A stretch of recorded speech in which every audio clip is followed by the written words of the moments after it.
Hello दोस्तों, स्वागत है आपका हमारे यूट्यूब चैनल याहू बाबा पे। ये हमारा जे क्वेरी कोर्स से रिलेटेड 33 ट्यूटोरियल है और इस कोर्स में आप जे क्वेरी के अनचेस्टर मेथड सीखने वाले हैं। जैसे कि आपने हमारी पिछली कुछ वीडियोस में देखा है कि हम कैसे डॉम मैनिपुलेशन करते हैं जे क्वेरी के थ्रू। उसके लिए हम एक सिलेक्टर ले लेते हैं और उसके बाद हम जे क्वेरी का कोई भी मेथड यूज कर लेते हैं जो हम उस सिलेक्टर पे लगाना चाहते हैं। तो जो हमारे सिलेक्टर्स होते हैं वो बेसिकली होते हैं सीएसएस सिलेक्टर्स, मतलब कि आईडी, क्लास, टैग नेम, या इसके अलावा हो सकते हैं एडवांस सेलेक्टर्स। अगर आपको एडवांस सेलेक्टर्स नहीं पता है सीएसएस के, तो उसके रिलेटेड भी हमने यहाँ पर सीएसएस में 3 वीडियोस बनाई हैं। मैं ऊपर आई बटन पे उसका लिंक दे दूंगा जिस पे जाकर आप वो वीडियोस देख सकते हैं। अब यहाँ पे बात उठती है, जो सीएसएस के सिलेक्टर्स हैं उससे हम सब काम नहीं कर सकते। जो कॉम्प्लिकेटेड सिलेक्टर्स बनाना चाहते हैं हम वो नहीं बना सकते, तो उसकी कुछ लिमिटेशंस हैं। तो उस लिमिटेशन को कम करने के लिए जे क्वेरी ने कुछ अपने मेथड बनाए हैं जो आप डॉम को टारगेट करने के लिए यूज कर सकते हैं। यहाँ पर देखिए मैंने उसकी एक लिस्ट बनाई है। जो वो मेथड्स हैं उनको मैंने 4 कैटेगरी में डिवाइड किया है: अनचेस्टर मेथड्स, डिस्केंडेड मेथड्स, सिबलिंग मेथड्स और फिल्टरिंग मेथड्स। इस वीडियो में हम अनचेस्टर मेथड सीखने वाले हैं। तो आइए पहले समझते हैं कि अनचेस्टर मेथड का यूज क्या है और अनचेस्टर मेथड होते कौन कौन से हैं। यहाँ पर देखिए, यहाँ पर मैंने बेसिक सा डॉम का एक ट्री बनाया है जिसमें डिव जो है एक पेरेंट है, उसके अंदर उसके चाइल्ड आ रहे हैं h1, UL, P, इमेज और एंकर टैग। यहाँ पर UL के अंदर भी 2 चिल्ड्रंस हैं उसके, LI और एक LI के अंदर हमने एंकर डाला है और दूसरे LI के अंदर स्पैन टैग डाला है। अब मैं चाहता हूँ सीएसएस में मैं डालूं स्पैन टैग और उसको टारगेट करके मैं पेरेंट टैग को टारगेट करूं। मतलब कि स्पैन से मैं पेरेंट को या उसके ग्रैंड पेरेंट को या ग्रेट ग्रैंड पेरेंट को टारगेट करना चाहता हूँ। तो इससे रिलेटेड सीएसएस में कोई भी सिलेक्टर नहीं आता। तो इसके लिए हमारे पास जेक्वेरी की टीम ने अनचेस्टर मेथड्स बनाए हैं। अनचेस्टर मेथड जिसमें हम पेरेंट को, ग्रैंड पेरेंट को और ग्रेट ग्रैंड पेरेंट को टारगेट करते हैं। मतलब कि जैसे स्पैन से मैं पेरेंट, इसका मतलब LI को टारगेट करना चाहता हूँ, या ग्रेट ग्रैंड पेरेंट मतलब UL को, या उससे भी ऊपर ग्रेट ग्रैंड पेरेंट को। तो यहाँ पे कोई लिमिटेशन नहीं है, आप जितने मर्जी पेरेंट्स ऊपर हो उस सबको टारगेट कर सकते हैं। तो आइए देखते हैं पहले हमारे पास अनचेस्टर मेथड है कौन कौन से। ये देखिए, यहाँ पर हमारे पास कुल ये 5 अनचेस्टर मेथड्स हैं: parent, parents, parent until, closest, offset parent. तो आइए देखते हैं प्रैक्टिकली इन मेथड्स को हम यूज कैसे कर सकते हैं। अब यहाँ पर देखिए, यहाँ पर हमने अपना बेसिक सा HTML का एक डॉक्यूमेंट बना लिया है। यहाँ पर ऊपर आपको एक हेडिंग दिख रही है और यहाँ पर हमने एक 3 डिव लिए हैं। एक है ये मेन पर्पल कलर में, मेन आउटर डिव, उसके अंदर ऑरेंज कलर में आ रहा है आउटर डिव, और उसके अंदर भी आ रहा है पिंक कलर में इनर डिव। और जो इनर डिव है उसके अंदर 4 अलग अलग हमने डिव लगाए हैं। यहाँ पे आप HTML देख सकते हैं। जो हमारे पास आउटर डिव है, मेन आउटर डिव, उसके अंदर हमने ID लगाया मेन आउटर, उसके अंदर आउटर डिव, और ये देखिए उसके अंदर फिर आ गया हमारे पास इनर डिव, और उसके अंदर हमारे पास यहाँ पे हेडिंग है और कुछ डिव्स हैं। अब यहाँ पर देखिए, यहाँ पर हमने अपनी नीचे जेक्वेरी की एक्सटर्नल फाइल लगाई है जिसको यूज करके हम इस वीडियो का प्रैक्टिकल करने वाले हैं। तो आइए प्रैक्टिकल शुरू करते हैं। तो सबसे पहले मैं यहाँ पर स्क्रिप्ट टैग ले लेता हूँ और इसके अंदर मैं जेक्वेरी का जो बेसिक कोड है document.id उसको लिख लेता हूँ।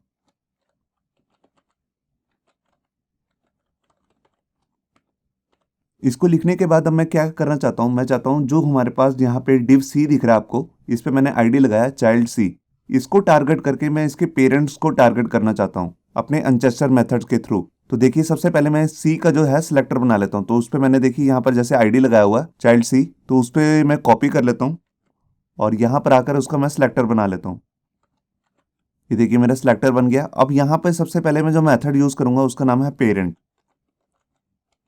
पेरेंट मेथड क्या करता है, जो जिसको भी हम टारगेट कर रहे होते हैं, जैसे यहाँ पर हमने चाइल्ड C किया है तो इसका इमीडिएट जो पेरेंट है उसको टारगेट करेगा सिर्फ। यहाँ देखिए जो इसका इमीडिएट पेरेंट है वो है इनर डिव।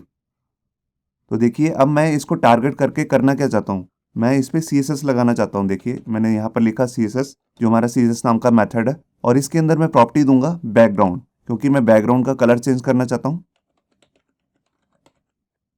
और बैकग्राउंड प्रॉपर्टी का नाम है रेड। मैंने फाइल को सेव किया। ये देखिए यहाँ पर जो C का जो इमीडिएट पेरेंट था वो था इनर डिव, और इसने पूरे डिव को कलर रेड कर दिया। तो आपने देखा कि ये पेरेंट मेथड कैसा यूजफुल है। अगर मैं यहाँ पर अपना CSS सिलेक्टर चेंज कर देता हूँ, देखिए मैं कौन सा लगाता हूँ, मैं यहाँ पर इनर डिव लगा देता हूँ जो हमारे पास इनर है। मैं देखिए यहाँ पर गया #इनर, क्योंकि एक ID है। मैंने फाइल को सेव किया और ये देखिए इनर का जो इमीडिएट पेरेंट था वो कौन था, आउटर। तो इसने यहाँ पर आउटर का कलर चेंज कर दिया। तो इसके अंदर मैं जिस भी CSS सिलेक्टर को दूंगा उसका जो पेरेंट होगा उसको टारगेट करने के लिए हम यहाँ पे पेरेंट नाम का जो मेथड है उसको यूज करते हैं। अब मैं आपको बताता हूँ जो हमारे पास दूसरा मेथड है जिसका नाम है पेरेंट्स। तो उसके लिए दोबारा से मैं यहाँ पर चाइल्ड C जो है उसको टारगेट कर लेता हूँ। यहाँ पे सिलेक्टर बना लिया और यहाँ पे जस्ट मेरे को चेंज करना है पेरेंट्स। अब जो पेरेंट्स नाम का सिलेक्टर होता है वो एक्चुअल में क्या करता है, वो जो यहाँ पर हमने CSS सिलेक्टर दिया है उसके जितने भी पेरेंट्स होंगे उन सबको टारगेट करके जो भी हम काम करना चाहते हैं, बेशक उसमें CSS लगाना चाहते हैं या HTML उठाना चाहते हैं या सेट करना चाहते हैं या उसे एनिमेट करना चाहते हैं, वो सब काम कर सकते हैं। मैंने यहाँ पर फाइल को सेव किया और ये देखिए यहाँ पर C का जो पेरेंट था वो था इनर, ये भी उसका पेरेंट था। पेरेंट्स में जितने भी पेरेंट्स आ रहे हैं, पेरेंट्स में मैं आपको बता दूं parent, grand parent, great grand parent मतलब कि दादा परदादा सब कुछ चलेगा यहाँ पर। यहाँ पर इसने बॉडी को भी टारगेट कर दिया क्योंकि बॉडी भी इसका एक्चुअल में पेरेंट्स में ही आ रहा है, ग्रेट ग्रैंड पेरेंट में।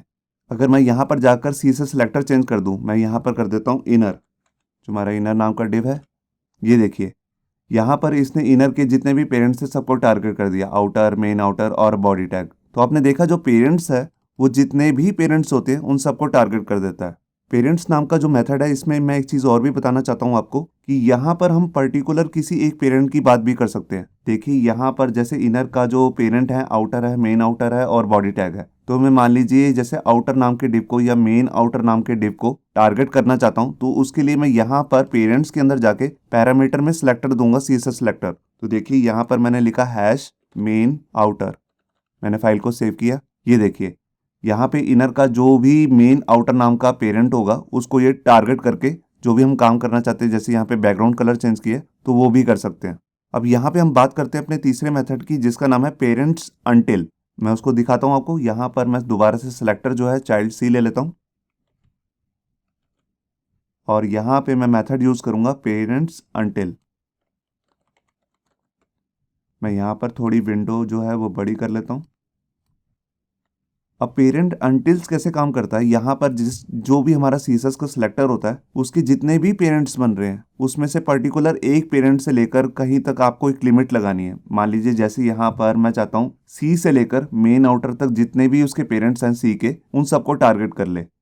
तो देखिए यहाँ पर मैंने लिखा चाइल्ड C और मेन आउटर, मतलब कि चाइल्ड C से लेकर मेन आउटर तक जितने भी पेरेंट्स हैं उसके उन सबको टारगेट करके यहाँ पे कलर चेंज कर देगा। मैं यहाँ पर फाइल को सेव करता हूँ और ये देखिए यहाँ से C से लेकर उसका पेरेंट था इनर, आउटर और मेन आउटर को ये टारगेट नहीं करेगा।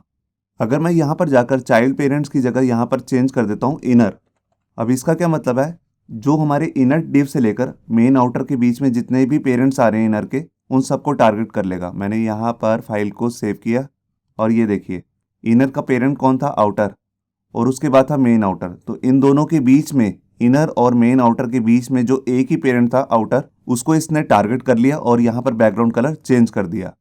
तो ये होता है मेन पेरेंट्स अनटिल का फायदा कि यहाँ पर हम एक लिमिट लगा सकते हैं कि इनर से लेकर जो उसके जितने भी पेरेंट्स हैं, किसी एक पेरेंट को टारगेट करके उसके बीच में जितने भी पेरेंट्स आ रहे हैं उन सबको ये सिलेक्ट कर लेगा और उस पर जो भी हम काम करना चाहते हैं वो हम कर सकते हैं। अब यहाँ पे हमारे पास चौथा जो मेथड आता है जिसको हम कहते हैं ऑफसेट पेरेंट, तो उसको लगा के दिखाता हूँ मैं आपको। यहाँ से ये मैं हटा देता हूँ और यहाँ पे मेथड का नाम चेंज कर देता हूँ ऑफसेट पेरेंट। यहाँ पे पेरेंट का जो P है वो आपको कैपिटल में लेना है, मतलब कि कैमल केस में। अब ऑफसेट पेरेंट का क्या मतलब होता है, यहाँ पर अगर मैं फाइल को सेव करूंगा तो देखिए कुछ भी नहीं होगा। यहाँ पर सिर्फ बॉडी टैग को इसने टारगेट किया, रेड कलर दिया, क्योंकि यहाँ पर बॉडी जो टैग होता है उसकी डिफॉल्ट एक प्रॉपर्टी होती है पोजीशन रिलेटिव। तो जो ऑफसेट पेरेंट है ये उधर हम यूज करते हैं जहां पर हमने ऐसे पेरेंट को टारगेट करना हो जिस पर CSS की प्रॉपर्टी पोजीशन यूज हो रही है। तो देखिए यहाँ पर जैसे मैं सिलेक्टर है उसको चेंज करता हूँ। पहले यहाँ पर मैंने चेंज कर दिया चाइल्ड C, और चाइल्ड C के जितने भी पेरेंट्स हैं उन सबको देखेगा, ये चेक करेगा, और जोन से भी पेरेंट पे यहाँ पर जैसे आउटर नाम का पेरेंट है इस पर मैं CSS की प्रॉपर्टी लगा देता हूँ पोजीशन। तो यहाँ पे मैंने स्टाइल लिखा, यहाँ पे मैं इनलाइन स्टाइल लिख रहा हूँ और यहाँ पे मैंने पोजीशन नाम की प्रॉपर्टी यूज़ कर ली और इसकी वैल्यू दे दी रिलेटिव। पोजीशन कोई भी हो सकती है, एब्सोल्यूट, फिक्स्ड। तो यहाँ पर मैंने अभी रिलेटिव दी है और देखिए मैंने फाइल को सेव किया तो यहाँ पर जो C का इसने सब चेक करने शुरू किए पेरेंट्स। पहले ही चेक करेगा इनर, फिर आउटर, फिर मेन आउटर, फिर बॉडी। तो इसको यहाँ पर आउटर में मिल गया इसको पोजीशन नाम की प्रॉपर्टी। ये देखिए यहाँ पर मैंने प्रॉपर्टी लगाई है पोजीशन, तो इसने इसको टारगेट कर लिया। तो जो ऑफसेट पेरेंट है ये सिर्फ उन्हीं पेरेंट्स को टारगेट करता है जिसमें पोजीशन नाम की प्रॉपर्टी यूज हो रही होगी। तो देखिए अगर मैं यहाँ से यही प्रॉपर्टी कॉपी करके मेन आउटर पे भी लगा दूं तो ये इसको भी टारगेट कर लेगा। तो यहाँ पर इसने इसको नहीं किया क्योंकि ये जो इसका सबसे पहला जहां पर इसको पोजीशन रिलेटिव मिलेगी उसी को टारगेट कर रहा है। यहाँ पर आप देख सकते हैं इसने मेन आउटर को नहीं किया है। अगर मैं ये यहाँ से हटा दूं आउटर से तो ये अब मेन आउटर को सिलेक्ट कर लेगा। ये देखिए, तो इसका मतलब एक ये भी है कि जो इसको पहला पेरेंट ऐसा मिलेगा जहां पर पोजीशन प्रॉपर्टी यूज हो रही होगी उसी को ये सिलेक्ट करेगा। अब हम अनचेस्टर मेथड का लास्ट जो मेथड है जिसका नाम है क्लोजेस्ट, उसको यूज करके दिखाता हूं। क्लोजेस्ट जो मेथड होता है इसके अंदर हम पैरामीटर पास करते हैं और जोन सा उसको पहला पैरामीटर जहां पे मैच कर जाएगा पेरेंट्स में उसको ये सिलेक्ट कर लेगा। अब देखिए जितने भी चाइल्ड सी के जितने भी पेरेंट हैं वो डिव हैं एक्चुअल में, यहाँ पे आपको दिख रहा है। अगर मैं यहाँ पर क्लोजेस्ट डिव लिख देता हूँ और यहाँ पर मैं फाइल को सेव करता हूँ तो देखिए इसने यहाँ पर अपने आप को ही सिलेक्ट कर लिया क्योंकि इसके क्लोजेस्ट डिव वही है। अगर मैं यहाँ पर टारगेट करूँ यूएल कि इसका कोई भी ऐसा पेरेंट जो यूएल है उसको सिलेक्ट करे और उसका बैकग्राउंड कलर चेंज कर दे, तो देखिए मैंने फाइल को सेव किया तो देखिए यहाँ पर कुछ भी सिलेक्ट नहीं हुआ क्योंकि इसका कोई भी पेरेंट यूएल नहीं है। आप देखिए इसका जो पेरेंट था इनर वो भी डिव है, उसका ग्रांड पेरेंट आउटर वो भी एक डिव है और मेन जो ग्रेट ग्रांड पेरेंट है मेन आउटर वो भी एक डिव है। तो यहाँ पे मैं क्या करता हूँ, जो हमारा ये आउटर नाम का डिव है इसको मैं यूएल में कन्वर्ट कर देता हूँ। तो देखिए मैंने यहाँ पर यूएल लिख दिया और नीचे जहाँ पर ये बंद हो रहा था वहाँ पे मैं यूएल क्लोज कर देता हूँ। मैंने फाइल को सेव किया। अब यहाँ देखिए जो हमारा क्लोजेस्ट नाम का मेथड है उसने क्या किया, जो भी उसको सबसे नज़दीक में सबसे पास में उसको जो यूएल नाम का पेरेंट मिला यहाँ पर देखिए उसको इसने टारगेट किया और उसका कलर चेंज कर दिया। तो आपको यहाँ पे समझ में आ गया होगा कि कैसे हम क्लोजेस्ट मेथड को यूज़ कर सकते हैं। बेसिकली मैं दोबारा से एक बार बता देता हूँ, यहाँ पे जोन सा भी हमने CSS का सिलेक्टर दिया होगा और उसके हम पर्टिकुलर किसी एक पेरेंट को टारगेट करना चाह रहे हैं, जोन सा उसके सबसे नज़दीक है उसका नाम हम यहाँ पे दे देंगे। तो उसको जब ये ऊपर ऊपर ऊपर जाके सबसे पहले ये पेरेंट को चेक करेगा, ग्रांड पेरेंट, फिर ग्रेट ग्रांड पेरेंट, उसके ऊपर जितने भी पेरेंट्स हैं उन सबको चेक करता जाएगा। जहाँ पर इसको सबसे पहले यूएल मिलेगा जो उसका एक पेरेंट ही है उसको टारगेट करके ये उसका बैकग्राउंड कलर चेंज कर देगा। तो ये थे हमारे पास यहाँ पे कुछ अनचेस्टर मेथड्स जिनको मैंने एक कैटेगरी में डाला था अनचेस्टर मेथड्स की।